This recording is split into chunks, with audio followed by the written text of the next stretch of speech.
In spiritual communities, there's a term called self-realization. Self-realization is direct recognition and abidance of your original nature. Now, with this definition, the words original nature and direct recognition do a lot of heavy lifting here. And that's why it's so awful to make definitions about spiritual terms. Nobody really knows what they mean. That's why looking for self-realization as like a starting point is doomed to failure. And this problem happens with all spiritual concepts. The thing that makes it so complicated and paradoxical is that there is genuinely something called self-realization. There is genuinely a truth that permanently alters your state of consciousness. But looking for it is a really bad idea because it's never how you imagine it to be. This problem with spiritual concepts becomes increasingly bad if you are in a spiritual community where everybody believes in some wrong thing. And if everybody calls themselves self-realized or whatever, the word completely loses its meaning and nobody actually knows what they're talking about. And calling these things then out from within the community doesn't really make you very likable. It will actually make you appear extremely narcissistic and egotistical. And now you're just in another battle again for hierarchical dominance. The moment you start to want to define scales of enlightenment, your ego will immediately want to compare yourself to others. And if you identify it wrong, you now are stuck in this wrong framework forever. This is also what's called a spiritual ego. And almost everybody who goes into the path ends up in some wrong framework at some point. To actually level up your state of consciousness, what you want to do is you want to deconstruct belief systems and ideas around what self-realization or enlightenment means. You can't really believe in enlightenment to become enlightened. And wanting to become enlightened is like somebody who just started to go to the gym for a week and now has the goal to bench press 200 kilograms. It's ridiculous. And you don't need that. The thing that wants to be better is already misguided narcissism. And you want to drop all narcissistic tendencies for this freedom. And I do think that the term self-realization here is much more realistic for people to achieve than terms like enlightenment. But you don't want to think about self-realization as something to achieve, which, is extremely counterintuitive. Now, the question you might be asking is, why do I even want to become self-realized or whatever? What's the actual point?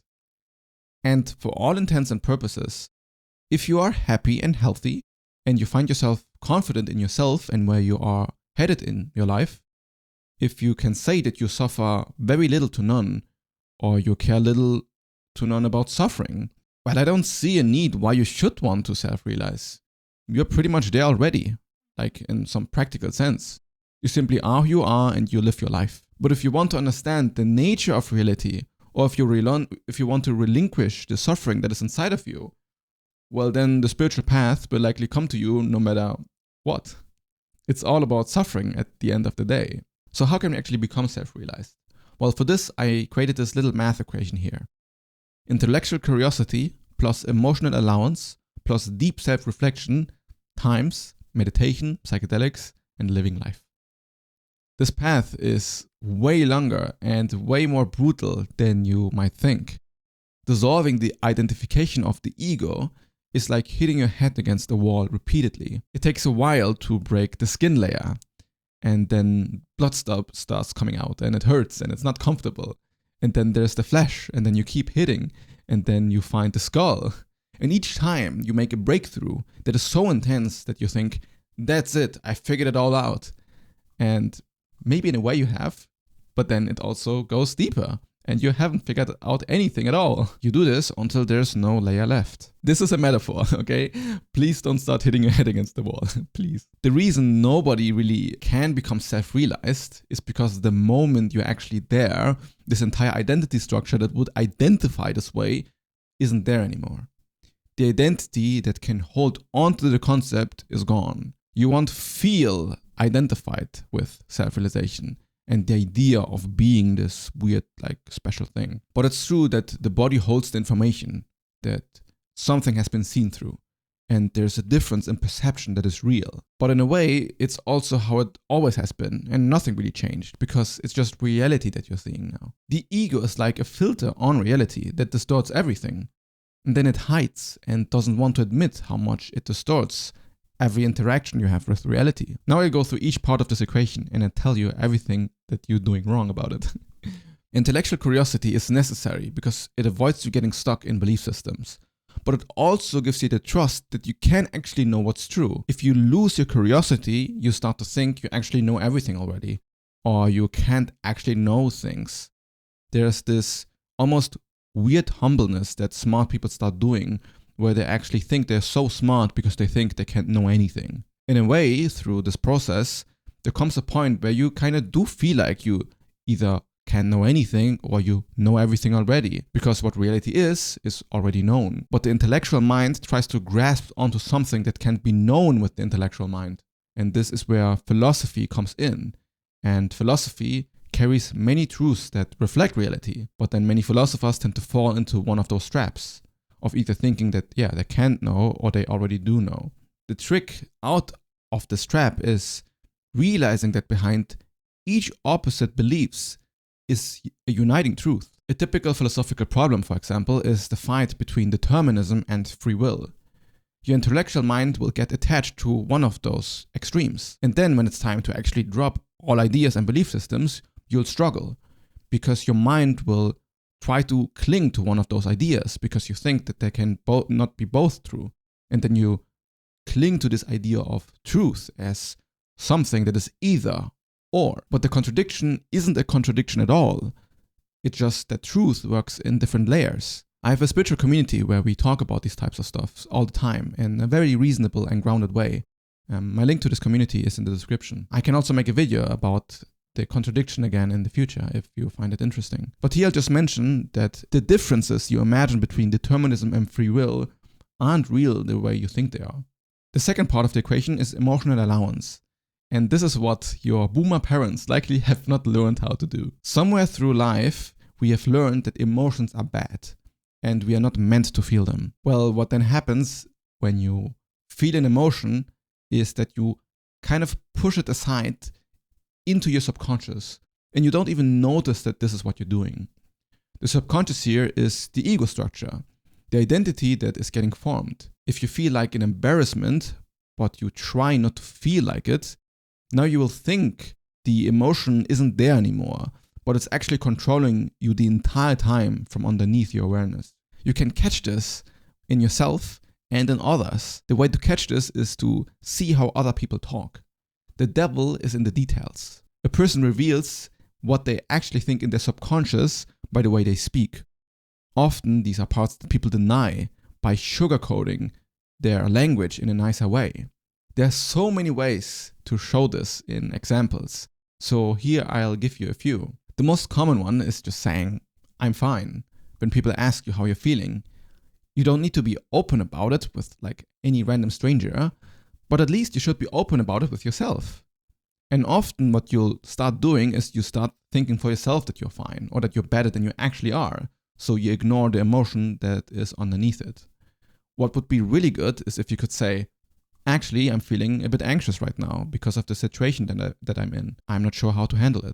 Admitting this uncertainty is really healthy. Then we have things like, I don't really care what other people think of me, while communicating with this exact sentence how you want to be perceived. The truth would likely be more like, sometimes I feel insecure about what other people think of me.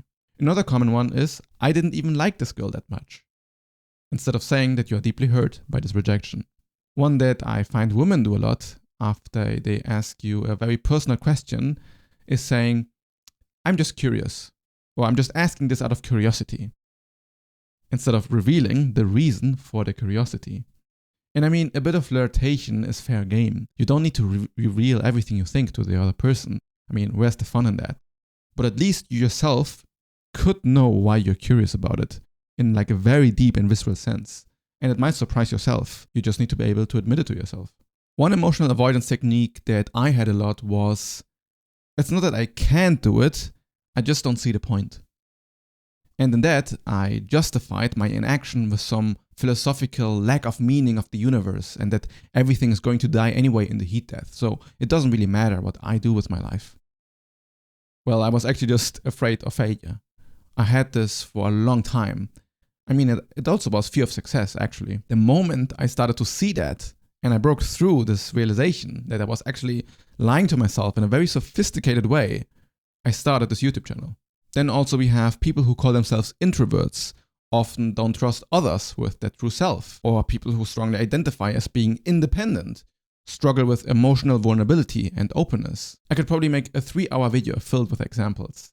It's very fun and interesting to dissect what people actually feel behind the words they say. But what matters the most is, in each of these cases, is that you are aware where your lies are.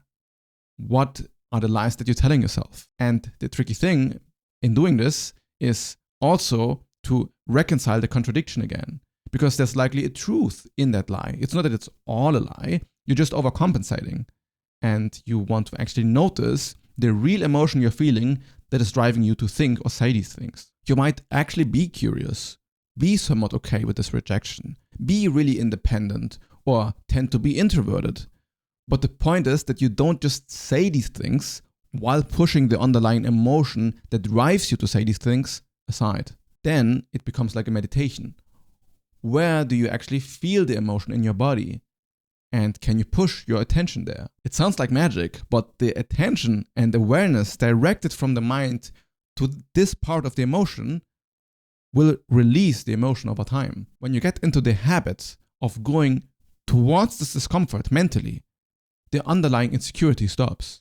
Maybe you might have some emotional outburst, like you start crying, or you have like bouts of anger, and it might feel like it's getting worse, but it's worth it. I'm certain that if science advances in this like consciousness exploration way, we will probably be able to show what happens in the field of consciousness when you do this. I imagine that it's like a knot that gets untangled or burned by the laser pointer of your attention. Then the next part of the equation is deep self-reflection, which is very much related to both of the previous points. Because to see who you really are requires to really look at yourself, intellectually and emotionally.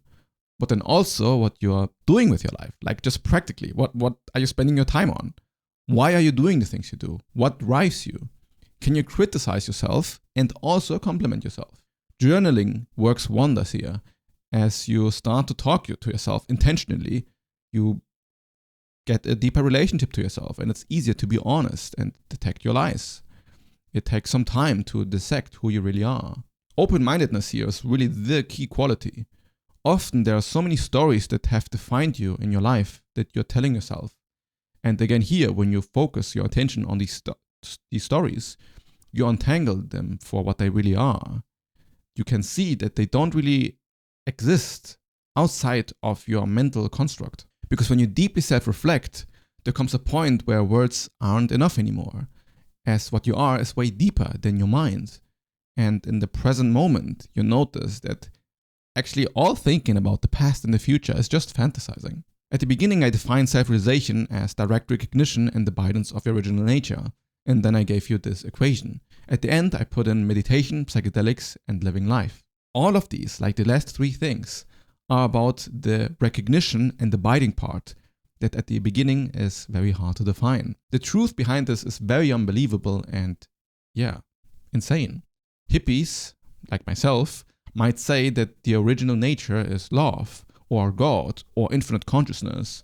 But like you can guess, saying these words doesn't mean anything. It's not a word that is abiding in this nature. And it's also why it's so bad to define. I mean, all these words are fine, like they are kind of correct definitions, but they don't mean anything if you don't actually feel it, if you don't actually abide in it. This is why meditation, psychedelics, and especially living your life are really where the spiritual path happens. Because a lot of seekers just don't want to be human. They want to transcend all of their negative feelings and want therefore transcend humanity and become one with God. But self-realization means that you are human after all. It's realizing that, I'm definitely a human. And realizing this part is very deep understanding of your true nature too. It's not just this transcendental God stuff. And any clinging onto the idea of eternal life or forever consciousness is just another form of attachment and another egoic story. Not that there isn't a truth behind these ideas, but if you believe in them and you cling onto them, you will get stuck. Even the ideas of you being consciousness needs to be transcendent. And the best way to do that is spend a lot of time in actual spiritual practice, or just living an amazing life. Meditation and psychedelics, most of all, are a very, very intense way to accelerate the practice. And living life is just the necessity of what it means to, exist. Because naturally, your life will bring up feelings, emotions, or ideas that you want to grapple and digest. Life will cause you to say things that you actually don't mean, where you then have to self-reflect about, why did I even say this? This journey goes so deep because life goes so deep. And the amount of experiences one might have to learn from might as well be infinite. And that's really also the beauty and the fun of life, right? To experiment with this curiosity. So to be present in your life is to be aware of who you are or what you are. More than any idea of what reality is, it's actually living it. This way you'll naturally not reject emotions or believe something that goes contrary to your identity. And one day you might find out that you're actually not suffering anymore. You're at peace with your life and you're not looking for some deep existential truth. Because truth shines bright wherever you look.